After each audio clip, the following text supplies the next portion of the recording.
ካቾቻችን ሜሪት ፕሮፐርቲስ መሃል 4 ኪሎ ላይ አዲስ እየተገነባ የሚገኘው የአራዳ ፓርክ ቪው ቁልጭ አድርጎ የሚያሳይ አፓርትመንት ከ3 ሚሊዮን ብር ጠቅላላ ክፍያ ጀምሮ እየሸጠ እንደሆነ ሰምቼ ይህ እድል ደግሞ ለእናንተ በጣም ጥሩ ነገር ይሆናል ብዬ በማሰብ ሙሉ መረጃውን ለመጠየቅ ወደ ሜሪት ፕሮፐርቲስ ጎራ ብያለሁኝ። ይህም ቪዲዮ እስከ መጨረሻው ተከታተሉ። ሰላም፣ እንዴት ነህ? እንዴት ነሽ? እንኳን በደህና ቆየኸኝ። እንግዲህ ድርጅታችሁ ሜሪት ፕሮፐርቲስ መሃል 4 ኪሎ ላይ የአራዳ ፓርክ ቪውን ቁልጭ አድርጎ የሚያሳይ አፓርትመንት በተመጣጣኝ ዋጋ እየገነባችሁ እንደሆነ ሰምቼ ስለሱ ሙሉ መረጃውን ለመጠየቅ ነው የመጣሁት። ፊት ለፊት ደግሞ እንዳጋጣሚ ሆኖ አይ ቲንክ ሞዴላችሁ ይመስለኛል የአፓርትመንቱ ይታየኛል። እስቲ ስለሱ አንዳንድ ነገሮች ንገረኝ። ጥሩ፣ እንግዲህ ይሄ ያው ህንጻችንን በደንብ የሚያሳይ ነው። ህንጻችን 4040 ካሬ ሜትር ላይ ያረፈ ህንጻ ነው። ወደታች 2 ቤዝመንት አለው። ወደ ላይ ደግሞ 17 ነው። የራሱ ኮሚናል የሆነ አዳራሽ ያለው አዘን ደስታ ሲኖር ነዋሪዎች በጋራ የሚያሳልፉባቸው፣ እንደዚሁም ደግሞ ሾፒንግ ሴንተሮች ከስር የመኪና ማቆሚያ በቂ የሆነ መኪና ማቆሚያና አሚኒቲ ፍሎሮችን ያካተተ ነው። እንግዲህ መሀል ከተማ ውስጥ የሚገኝ ነው። ሌሎቹ መረጃዎች ደግሞ ገባ ብለን በደንብ እነግርሻለሁ። እሺ፣ መልካም። ያው ጥሩ ኢንፎርሜሽን ነው ይዘሽ የምታሽው። እንግዲህ በደንብ ክሊር አውት ታደርግልሻለሁ ብዬ አስባለሁ። እንግዲህ ቦታውን የምንገነባበት ቦታ በጣም ሴንተር ነው ይታወቃል። እንግዲህ ከግራና ከቀኝ እንደዚሁም ደግሞ ከፊቱ ከጀርባው በሁሉም በኩል እይታ ያላቸው አፓርትመንቶችን ነው ከተማ ውስጥ እየገነባን የምንገኘው። ያው ከረንትሊ ሰዎች ቤት ሲገዙ የመጀመሪያው ነገር ሎኬሽን ነው አይደለ? በጣም ኢምፖርታንት ነገር ነው። ቢኮዝ ቤት ዝም ብሎ ነገር አይደለም፣ ወይም ደግሞ ተራ ኢንቨስትመንትም አይደለም። ሰዎች ቤት ሲገዙ ጀነሬሽንም ጭምር ነው የሚታነጽበት እና ከዛ አንጻር ሰዎች በጣም ዲቴይል ነገሮችን ማየት አለባቸው ብዬ አስባለሁ። ከዚህ አንጻር እኛ የያዝነው ሎኬሽን ከአብርሆት ቤተ መጻሕፍት ወደ ኤንሪኮ የሚያመጣው መንገድ ላይ መሀል ላይ ነው የሚገኘው። ወደ ፒያሳም ወደ ኤሌክትሪክ ህንፃ የሚያወጣው ሴንተር ላይ ነው የሚገኘው። መሀል 4 ኪሎ ላይ ማለት ይቻላል። እዚህ ላይ እንግዲህ ከፊት ለፊቱ በቅርቡ የወንዝ ዳርቻ ፕሮጀክት በደንብ ግንባታ እየተከናወነ ነው። እንግዲህ መረጃው ካለሽ እሱ ፓርክ ከፊት ለፊታችን አለ። አራዳ ፓርክ ይባላል። ከዚህ ከእሪ በከንቱ ጀምሮ እስከ ራስ መኮንን ድልድይ ድረስ የሚቀጥል በጣም ሰፊ ፓርክ ነው። እሱ ቀጥታ ከኛ ሳይት ፊት ለፊት ላይ የሚገኝ ነው። እንደዚሁም ደግሞ በስተጀርባ በኩል የወዳጅነት ፓርክ የትንሿ ማለት ነው የልጆች እሱን እይታ የሚያገኙ ናቸው። እንግዲህ ከዛ አንጻር በደንብ ሎኬሽን ዋይስ በደንብ አድቫንቴጅ ይዘናል ብዬ አስባለሁ። እንግዲህ ቀደም እንዳልኩሽ እኔ ከጠቀስኩልሽ እይታዎች በተጨማሪ እዛ አካባቢ ላይ በጣም ብዙ ነገሮችን ማግኘት እንችላለን። የመጀመሪያው ነገር የትምህርት ቤት ሁኔታ ነው። በጣም ቤተሰብን ብዙ ጊዜ የሚያሳስበው።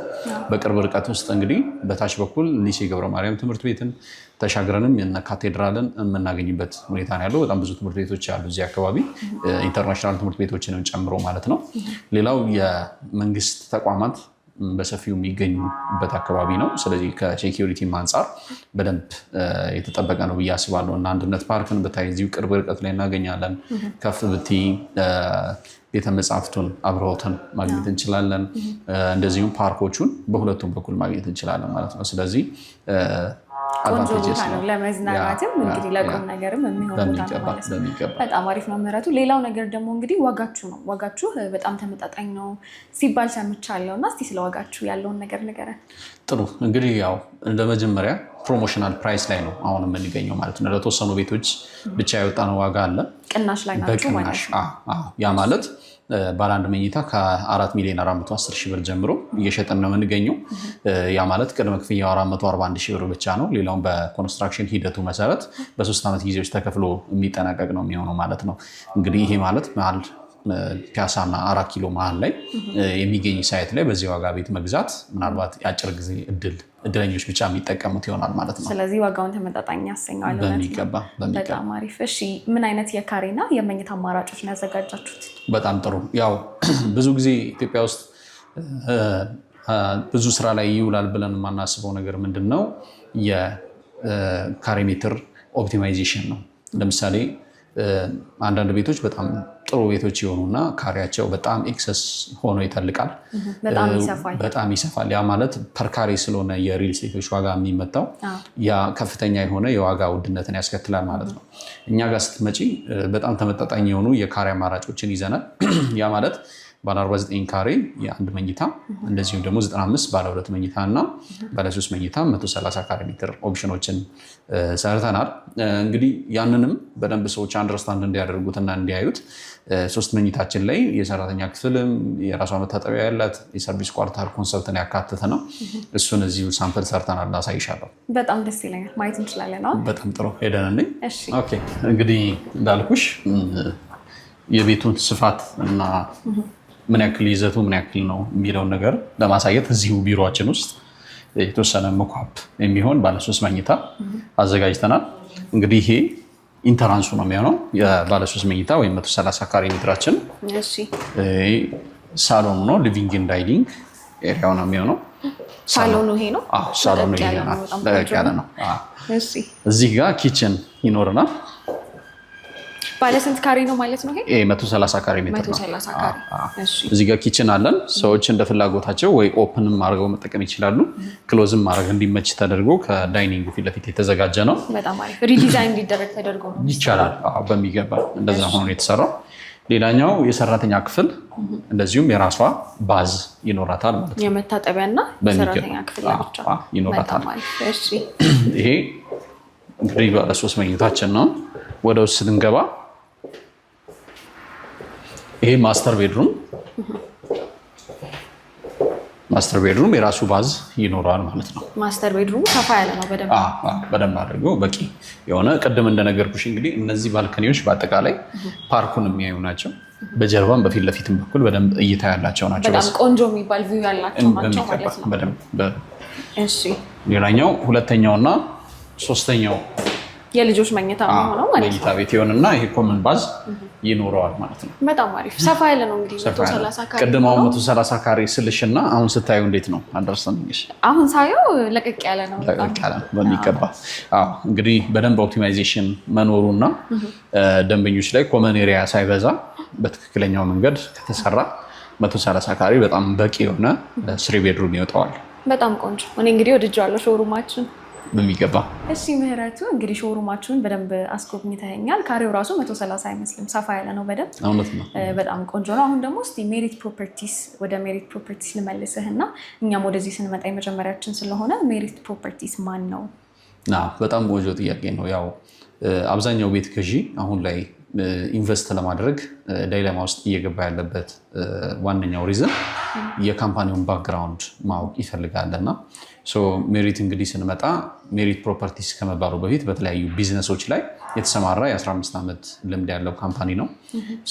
ወደ ካምፓኒዎቹ ስገባለሽ የመጀመሪያው ስራ የጀመረው ፎር ዩ ትሬዲንግ ወይም ደግሞ ፎር ዩ ዘይት ማምረቻ ኩባንያ ያለው እንግዲህ ዘይት ለረጅም ዓመታት የምግብ ዘይት ያመርት ነበረ።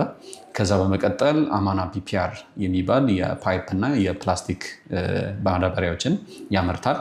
እሱም እንደዚሁ በሰፊው የሚንቀሳቀስበት ፋብሪካ ነው። ሶስተኛው አማና ኢምፖርት ኤንድ ኤክስፖርት እንደዚሁ ወደ ውጭ ሀገር ቡና፣ ቅባት እህሎችን እነዚህን ይልካል። ወደ ሀገር ውስጥ ደግሞ የተለያዩ ሸቀጣሸቀጦችን ያስገባል ማለት ነው። እንደዚሁም ደግሞ ከዚህ በፊት የሰራቸው የሪል ስቴት ስራዎች አሉ። ሃይ ላይን ቦሌ ላይ የምናገኘው ሪል ስቴት ነው። እንደዚሁም ደግሞ ዲያግኖስቲክ ሴንተር በስሩ የሚገኝ ካምፓኒ ነው ማለት ነው። ስለዚህ ክሪስታል ዲያግኖስቲክ ሴንተር በዚህ ሜሪት ፕሮፐርቲስ ስር የሚገኝ ነው። አሁን ደግሞ የመጨረሻውን የሪል ስቴት ፕሮጀክት ነው ይዞ የመጣው ማለት ነው እዚህ። በጣም አሪፍ። ስለዚህ የተለያዩ ዘርፎች ላይ ተሰማርታችኋል እንደ ድርጅት ማለት ነው። ያ በሚገባ። በጣም አሪፍ። አሁን ደግሞ እስኪ እየገነባችሁ ስላለው አፓርትመንት ልመልስክና ምን አይነት የጋራ መገልገያዎች ነው የሚኖሩት? ጥሩ። እንግዲህ ቤት ስንገዛ ዋናው ቤትን ቤት የሚያስብሉ ነገሮች ለመኖር ምን ያክል ምቹ ነው የሚለው ነገር በደንብ ዲፋይን ያደርጉታል አይደለም። ህንፃ ውስጥ ስንገባ ብዙ አሜኒቲዎች አሉት። ለምሳሌ ህንፃው 6ኛ ወለል ላይ አሜኒቲ ፍሎር አለ። እዚህ ፍሎር ላይ ስዊሚንግ ፑል፣ ጂምናዚየም፣ ስፓ ሰርቪስ እነዚህን ያካተተ አገልግሎቶች በውስጡ ይከናወናል። እንደዚሁም ደግሞ እያንዳንዱ ፍሎር ላይ ስንሄድ በፍሎር 5 ቤት ብቻ ነው የምናገኘው። ያ ማለት በደንብ ፕራይቬሲን ጠብቆ እንዲሰራ ያስችለዋል። እንደዚሁም 3 ሊፍቶች በእያንዳንዱ ህንፃ ላይ እናገኛለን። 1 የእቃ መጫኛ እና 2 የፓሴንጀር ሊፍቶችን እናገኛለን ማለት ነው። በቂ የሚባል ሊፍቶች አሉ ማለት ነው። በቂ የሚባል ሊፍት አለ። ብዙ ዌይቲንግ አይኖረውም። ሌላኛው ካየሽው ህንጻችን ላይ 5ኛ እና 6ኛ ላይ ነው ፓርኪንግ የሚገኘው ማለት ነው። መኖሪያዎቹ ከሾፖቹ በደንብ ተነጥለው ለብቻቸው የሚገኙ ፓርኪንጎች ናቸው። ላይ ነው የሚገኙት ማለት ነው። ለእነሱ እንግዲህ ሁለት አይነት ሶሉሽን አለ። የመጀመሪያው በራምፕ መውጣት ይቻላል። ራምፑ በጣም ያልተጠማዘዘ ወጥ የሆነ አንድ ራምፕ ተሰርቶለታል። ምክንያቱም ከቦታው አቀማመጥም አንጻር በደንብ ሶሉሽን የሰጠንበት ነው። ሁለተኛው ደግሞ የመኪና ወይም ደግሞ ካር ሊፍት ተጠቅመን የምንወጣበት ነው ማለት ነው። ሁለቱም ኦፕሽን አለ። ምናልባት ካር ሊፍቱን ብቻ ያላደረግንበት ምክንያት ያው ሰው ራሽ አወር ላይ ወደ ስራ ለመሄድ በሚቸኩልበት ሰዓት ምናምን ላይ ብዙ መጋፋቶች እንዳይኖሩ፣ መኪናም ሲጠብቁ መዘግየት እንዳይኖር ካር ሊፍቱ ይኖራል። ግን በተጨማሪ የራምፕ ኦፕሽኖችን ማስቀምጠናል ማለት ነው። ረቀቅ አድርጋችሁን የሰራችሁት ማለት ነው። በሚገባ። በጣም አሪፍ። በምን ያህል ጊዜ ለማስረከብ ነው እየሰራችሁ ያላችሁት? አዎ እንግዲህ በደንብ ከቻይናው ጂያንግሶ ኮንስትራክሽን ጋር ነው ዲል ያደረግነው። ኮንስትራክሽኑን ለመገንባት እንግዲህ በ3 ዓመት ጊዜ ውስጥ ብሎኮቹን ጨርሰን በሰሜ ፊኒሽድ ለማስረከብ እየሰራ ነው የምንገኘው። እንግዲህ ቅድም ያላነሳውልሽ አንደኛው ፖይንት ምንድነው? ከ7ኛ ወለል በላይ ያሉትን ፖስቴሽን ቴክኖሎጂ ተጠቅመን ነው የምንሰራው። ያ ማለት ኢንተርናል ዲዛይናቸው ላይ ሞዲፊኬሽን እንዲያስችለን፣ ኮንስትራክሽን ፍጥነትም ላይ በደንብ እንዲያግዘን ያስችላል ማለት ነው። ስለዚህ ሪዲዛይን ማድረግ ይችላሉ ማለት ነው። እሱን እንዲያስችል ተደርጎ በደንብ የኮለንን ቁጥር እንዲቀንስ ተደርጎ ዲዛይን የተደረገበት የምንሰራው ፖስቴሽን ቴክኖሎጂ ይባላል ማለት ነው። በጣም አሪፍ። እንግዲህ እስካሁን የተለያዩ መረጃዎችን ሰጥተኸኛል። አሁን ደግሞ እስቲ ወደ አከፋፈላችሁ ልመልስህና ደንበኞቻችሁን በምን አይነት ያከፋፈል ሂደት ነው የምታስከፍሉት? ጥሩ። መጀመሪያ አሁን ያለንበት ሰዓት እጅግ በጣም ዲስካውንት ያደረግንበት ሰዓት ነው። ለተወሰነው ለ10 ቤቶች ብቻ ቅናሽ አውጥተን እየሰራን ያለንበት ሂደት ነው ያለው። እንግዲህ ከዛ በመነሳት አካባቢው ላይ ካለው ዋጋ ሊስት የሚባለውን ዋጋ አስቀምጠን እየሰራን ያለ ነው። እሱ እንግዲህ ለትንሽ ጊዜ የሚቆይ ነው። እሱን በ10% ቅድመ ክፍያ ደንበኞች መዋዋል ይችላሉ።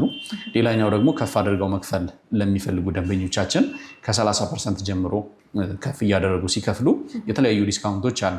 ግን በጣም አትራክቲቭ የሆነው ዲስካውንታችን 70% በአንድ ጊዜ ለሚከፍሉ ደንበኞቻችን 30%ን ኦፍ እናደርጋለን ማለት ነው። በጣም አሪፍ። ትልቅ የሚባል ዲስካውንት ነው። ሪል የሆነ ዲስካውንት ነው። እንግዲህ ብዙ ጊዜ ሰዎች ብዙ ኮሜንት ይሰጣሉ። ሪል ስቴት ላይ ምናልባት ገጥሟችሁ ከሆነ ዲስካውንት ይባላል፣ ፐርሰንቴጅ ይጠራል። ግን ኤግዛክትሊ ያ ዲስካውንት ነው ወይ የሚሰጠው የሚለውን ነገር ኢንተርምስ ኦፍ ነምበር ስንሄድ አይደለም። ይሄ ግን ሪል የሆነ ዲስካውንት ነው። 70 ለሚከፍሉ ደንበኞች 70% ኦፍ ይሆናል ማለት ነው። ወደ ግማሽ የሚጠጋውን ያህል ለዲስካውንት ነው የተዋጡት። ያንን ትተነዋል ማለት ነው። ስለዚህ አከፋፈላችን ከ10% ቅድመ ክፍያ ጀምሮ በኮንስትራክሽን ሂደቱ በ3 ዓመት ጊዜ ውስጥ ተከፍሎ የሚጠናቀቅ ይሆናል ማለት ነው። በጣም አሪፍ ነው። ማስተላለፍ የምትፈልገው መልእክት ደግሞ ካለ እስቲ እድሉን ልስጥ። በጣም ጥሩ። እንግዲህ አፓርትመንት ላይ ቤት የሚገዙ ሰዎች መጀመሪያ ድሪም ማድረግ አለባቸው ወይም ደግሞ ማሰብ ያለባቸው ነገር ብዬ ማስበው ላይፍ ስታይልን ነው። ላይፍ ስታይልን ቅድሚያ እንዲሰጡ አደራ ማለት ፈልጋለሁ። እዚህ የኛ ሳይት ላይ ቤት የሚገዙ ሰዎች ብዙ አማራጮች አሏቸው። ለምሳሌ ከተማችን ውስጥ ከተሰሩ ፓርኮች በጣም በሳይዙ በጣም ትልቁ የሆነው አራዳ ፓርክ እዚሁ እኛ ሳይት ፊት ለፊት ላይ ይገኛል። ለምሳሌ አንድ ሰው ጂምናዚየም ውስጥ መሮጥ ባይመቸው ወይ ደግሞ ቦታ ቀይር ባያስደርገው መንገድ ብቻ በመሻገር ፓርክ ውስጥ እስከ 5 ኪሎ ሜትር የሚሆን ቦታ መሮጥ ይችላል። መሮጡም ኢንተረስቲንግ ባያደርገው እዚህ ቦታ ላይ በሳይክል እስከ 5 ኪሎ ሜትር ድረስ የሚነዳበት በጣም ሰፊ ቦታ ነው ያለው። ውስጡ እንግዲህ ህፃናት መጫወቻ ያለው፣ ዙሪያውን የኮፊ ሃውሶች በጣም የሚያምሩ ተሰርተዋል። እዚህ ቦታ ላይ በደንብ ኢንጆይ እያደረገ ሊኖር የሚችልበት ቤተሰቦቹን ይዞ በሚገባ መሀል ከተማ ውስጥ ሆኖ ግን በጣም ነፋሻማ የሆነ ቦታን ማግኘት ይችላል ማለት ነው። ሌላኛው ፒያሳ እንደ አዲስ እየተሰራች ያለች ከተማ ነች። ከፒያሳ ከአድዋ 00 ፊት ለፊት እየተሰሩ ያሉ ለግዠሪ ሾፒንግ ሴንተሮችን ማንሳት ይቻላል። እንደዚሁም የፓርኪንግ ፕላዛዎችን ጨምሮ መንግስት እየሰራቸው ያሉ ትልልቅ ፕሮጀክቶች አሉ። እነሱም እዚሁ አቅራቢያ ላይ መገኘታቸው በጣም አድቫንቴጅ የሚሰጥ ነው። ምክንያቱም ከሆነ ጊዜ በኋላ እዚህ ቦታ ላይ ለኢንቨስትመንት የሚይዙ ሰዎች የተቀየረችው ፒያሳ ላይ በጣም በውድ ዋጋ ሊከራይ የሚችል ቤት ኦውን አደረገ ማለት ነው። ገስታውስም ለማድረግ ያው ለራሳቸው በሚገባ ማለት ነው። ስፔሻሊ በውጭ ሀገር የሚኖሩ እዚህም ሀገር ኖረው ቤት እያላቸው ድጋሚ ለሚገዙ ለመኖሪያም ቢሆን ለሁሉም ነገር የሚመች አይነት ሴንተር የሆነ ቦታ ነውና ይህን ነገር በደንብ ልብ ሊሉት ይገባል ብዬ አስባለሁ። ሌላው ብዙ ደንበኞቻችን የሚያነሱት ጥያቄ ምንድነው በውጭ ሀገር ያሉ እዛው ሆነው እንዴት አድርገን ነው ቤቱን መግዛት የምንችለው የሚሉ ጥያቄዎችን ያነሳሉ። እዚህ ሀገር ወኪል ካላቸው ኦር ደግሞ ወኪልም ባይኖራቸው ምንም ችግር የለውም። በዲኤችኤል ከኛ ጋር ተዋውሎ ቤቶችን መግዛት ይችላሉ። እንግዲህ ብዙ ነገር አቅልሎልናል አይደል ቴክኖሎጂ። ሁለቱንም ኮፒ እኛ የፈረምንበትን አያይዘን ከነደረሰኙ በውጭ ሀገር በመላክ እነሱ ደግሞ የራሳቸውን ድርሻ ፈርመው መልሰው የኛ ድርሻ መላክ ይችላሉ ማለት ነው። ስለዚህ እንደዛ አድርገው የቤቱ ባለቤት መሆን ይችላሉ ማግኘት ይችላሉ። በጣም አሪፍ። ሀገር ውጭ ያሉት ይህንን ተከትለው ያገኟቸዋል። ሀገር ውስጥ የሚገኙት የኛ ተመልካቾችስ መግዛት ቢፈልጉ እናንተ እንዴት ነው የሚያገኟቸው? በጣም ጥሩ። እዚህ ስክሪኑ ላይ በምናስቀምጠው ስልክ በማንኛውም ሰዓት በቀጥታም ሆነ በቴሌግራም በዋትሳፕ በመደወል የሽያጭ ሰራተኞቻችንን በማግኘት መረጃ መውሰድ ይችላሉ። ሁሉንም ነገር ደግሞ ቢሮ ሲመጡ እኔንም በአካል አግኝተውኝ ዲስከስ ሊያደርጉ ይችላሉ ማለት ነው። ለሰጠኸኝ ጊዜና መረጃ በጣም አድርጌ አመሰግናለሁ። እኛም ወደ ቢሮችን መጥተሽ እዚህ ጋር ያለውን መረጃ ለተመልካቾቻችሁ ለማድረስ ያደረጋችሁትን ጥረት በጣም እናደንቃለን። እዚህ ድረስ ስለመጣችሁም በጣም እናመሰግናለን። ተመልካቾቼ እንግዲህ በሜሪት ፕሮፐርቲስ የነበረኝ ቆይታ ይህንን ይመስል ነበረ። እንደሰማችሁት መሀል 4 ኪሎ ላይ ለአጭር ጊዜ የሚቆይ ዳጎስ ያለ ቅናሽ ስላዘጋጁ የዚህ እድል ተጠቃሚ ሆኑ። ላለው ሰብስክራይብ ማድረግ እንዳትረሱ። ቻው።